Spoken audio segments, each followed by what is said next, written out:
हरियाणा के नूंह जिले में ब्रजमंडल की जलाभिषेक यात्रा को रोके जाने के बाद हुई हिंसा में अब तक 2 पुलिसकर्मियों समेत कुल 5 लोगों की जान जा चुकी है।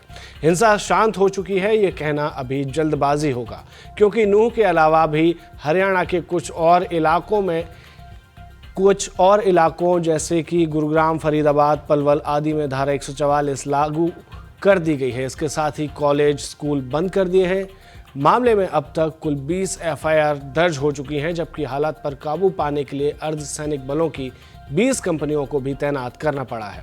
साथ ही सीसीटीवी फुटेज की जांच करने के बाद खबर लिखे जाने तक 20 लोगों को गिरफ्तार भी किया जा चुका है, जबकि कई और उपद्रवियों की तलाश हरियाणा पुलिस कर रही है। इस घटना की शुरुआत में कहा गया कि इस ब्रजमंडल यात्रा में मोनू मानेसर के शामिल होने की वजह से हिंसा शुरू हुई। इस मामले में भी नूंह एसपी नरेंद्र बिजारनिया का कहना है कि न तो मोनू मानेसर इस यात्रा में शामिल था और न ही उसके खिलाफ कोई एफआईआर दर्ज की गई है। वहीं अब इस मामले को लेकर नूंह के एसपी नरेंद्र बिजारनिया और डिप्टी कमिश्नर प्रशांत पवार से सवाल पूछा गया तो उन्होंने कहा कि हमें इस तरह की घटना की पहले से कोई आशंका नहीं थी, क्योंकि ये यात्रा हर साल निकाली जाती है, इसलिए हिंसा की गुंजाइश नहीं लगी, इसलिए ये हादसा हो गया। साथ ही अधिकारियों ने यह भी कहा कि हमारा फोकस फिलहाल किसी पर ब्लेम करने के बजाय शांति बहाल करने पर है।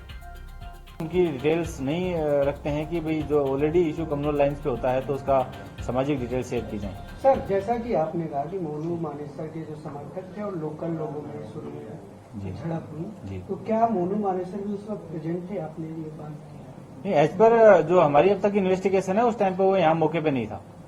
सर, एक सवाल है जो काफी इम्पोर्टेंट है और अगर डीसी साहब बता पाए। सर, ये सोशल मीडिया पे 2 दिन से वीडियो वायरल था और फरीदाबाद से, गुड़गांव से जो उसके समर्थक थे लगातार सोशल मीडिया पर तमाम टिप्पणियां कर रहे थे, सांप्रदायिक टिप्पणियां कर रहे थे, जिससे बिल्डअप हुआ। तो आप लोगों ने कोई प्रिएम्प्टिव एक्शन क्यों नहीं लिया पहले? हम देखते हैं कि ऐसे इश्यूज हो रहे हैं, तो कोई प्रिएम्प्टिव एक्शन लेते आप लोग तो ये शायद ये स्थिति नहीं आती।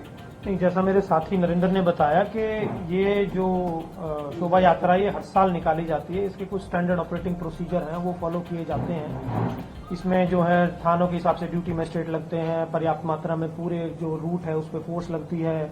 उसकी प्रिपरेशन में एक पीस कमेटी है, पीस कमेटी में जो है सभी समुदाय के लोग मौजूद हैं, सभी व्यक्ति आते हैं, अपने अपने पक्ष रखते हैं। उसके हिसाब से हम जो अपनी व्यवस्था है उसमें थोड़ा बहुत टिंकरिंग भी करते हैं।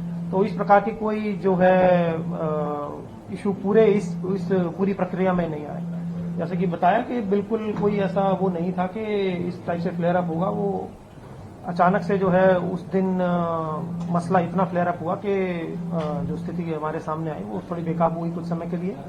और जैसे कि इन्होंने बताया कि पुलिस मोबिलाइजेशन में 5 जिलों से जैसे पुलिस आनी थी, पुलिस पहुंची यहाँ 3:30-4 बजे तक और वो मोबिलाइज करके जो है फिर जो उपद्रवी थे उनको खदेड़ा गया। कितने लोग इंजर्ड है सर? कितने लोग इंजर्ड और अभी सिचुएशन क्या है? कल रात तक 60 लोगों की इंजरी की जो है रिपोर्ट थी हमारे मुख्य जो चिकित्सा अधिकारी है उनसे। उनमें सीरियस कोई नहीं था। सीरियस जो 3 थे वो पीजीआई रोहतक जो है रेफर कर दिए गए थे। कुछ एक आध उसमें मेदांता भी गया था। कितनी कैजुअलिटी है पहले से तय? तो पुलिस प्रशासन हो या जिला प्रशासन हो, वो एक समाज के बहुल इलाके से जब यात्रा निकलती है तब पुलिस का वहाँ पर ज्यादा तौर पर मोबिलाइजेशन हो या देखिए, आपको पता जैसा कि मैंने वहाँ पर हथियार है या ऐसी कुछ चीजें होने वाली है? नहीं, जैसा हमने पहले भी बताया कि ये यात्रा जो है हर साल होती है। ये कुछ स्टैंडर्ड ऑपरेटिंग प्रोसीजर्स होते हैं, उनके जो है पर्याप्त मात्रा में सभी चीजों को फॉलो किया गया। ड्यूटी मजिस्ट्रेट्स लगाए गए, पुलिस फोर्स लगाई गई, परंतु किस तरह से फ्लेयर अप हुआ ये जांच का विषय है, उस पर हम अपनी जांच चल रही है। सर, गोलियां चली हैं, बंदूकें चली हैं, तो क्या लोकल इंटेलिजेंस का फेलियर मानते हैं आपके पास लोकल इंटेलिजेंस नहीं था कि ऐसा कुछ हो सकता है, इतनी बुरी हालत हो सकती है? तो लोकल इंटेलिजेंस का कितना बड़ा रोल देखिए, जो विशेषकर जो कारण है कि कहाँ से क्या क्या हो सकता था, क्या क्या नहीं हो सकता था, कोई भी इंसिडेंट हो जाता है तो हम उसमें किसी न किसी पे ब्लेम डालने की कोशिश करते हैं। अभी हमारा फोकस किसी का ब्लेम गेम नहीं है। हमारा ये है कि सिचुएशन अभी अंडर कंट्रोल है, ये कैसे शांति परमानेंट स्थापित की जाए और जो लेफ्सेस हैं और जो कहाँ हम इस सिचुएशन को और बेहतर कर सकते थे और इन घटनाओं की पुनरावृत्ति ना हो, उसके लिए पीएचक्यू से स्वयं डीजीपी महोदय इसकी समीक्षा कर रहे हैं और एक एक पहलू की मॉनिटरिंग की जा रही है। ADGP law and order madam यहाँ पे मौजूद हैं और DGP sir, ADGP CID sir हर मामले की, हर पहलू की, जहां भी से भी लैप्स हुई है उसकी समीक्षा कर रहे हैं। सर जनता के लिए एक सवाल 144 का बटेगा और इंटरनेट का ब्रीच होगा।